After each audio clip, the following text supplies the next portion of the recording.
Hi, it's your Coach Joe Lukacs. Welcome to your Practice Power Daily Power Minute. Welcome to Tuesday. Welcome to the 5th of March. Really today, more of a story or a, let's call it an awareness of really making sure that we're communicating to our clients, especially those of us that operate in a more of a fee-based environment or an ongoing relationship, so we're not, again, we're not just having a bunch of customers. And I guess which brings me to the first point of my time today, which is the difference between client and customer. I think a lot of you, in essence, intertwine the two and use the same definition, and to me, they're very, very, very different. A customer, by definition of Webster's, is somebody who purchases a product or service from a vendor, right? So in other words, I want you to think in terms of transactions. A client is someone who basically entrusts whatever it is, right, to you. So in our world, they entrust their assets, their planning. Quite frankly put, we act as their fiduciary, where a customer is all about transaction.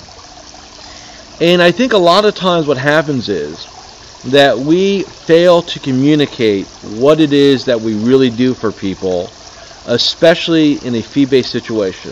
Look, if you're sitting there doing the calculations of, transactions and, look, having somebody go into recurring revenue or fee-based is not an economic situation. It's really about, what the relationship's all about.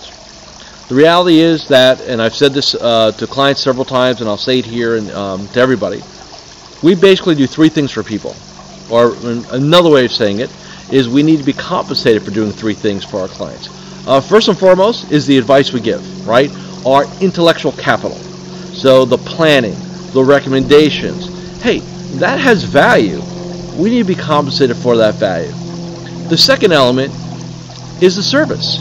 So the touch-base phone calls, the semi-annual reviews, staff, making sure things are done on time, right? In other words, just kind of doing what we do. But there's a third one that most of you don't think about, which is you're responsible. You're responsible for their assets. You're responsible for their plan. You're responsible to make sure that you're acting as much as you can in a fiduciary manner. And that also requires compensation. And that's why I think a lot of advisors undercharge, because they think in terms of time. And that's all they think about. Well, they don't. It's a couple phone calls. It's a review. It's not a big deal. Hey, there's your intellectual capital, which you do need to get paid for, by the way. And there's being the fiduciary, or in other words, being responsible. That carries it too, especially in our unfortunate environment these days, when there's liability, litigation, all those things.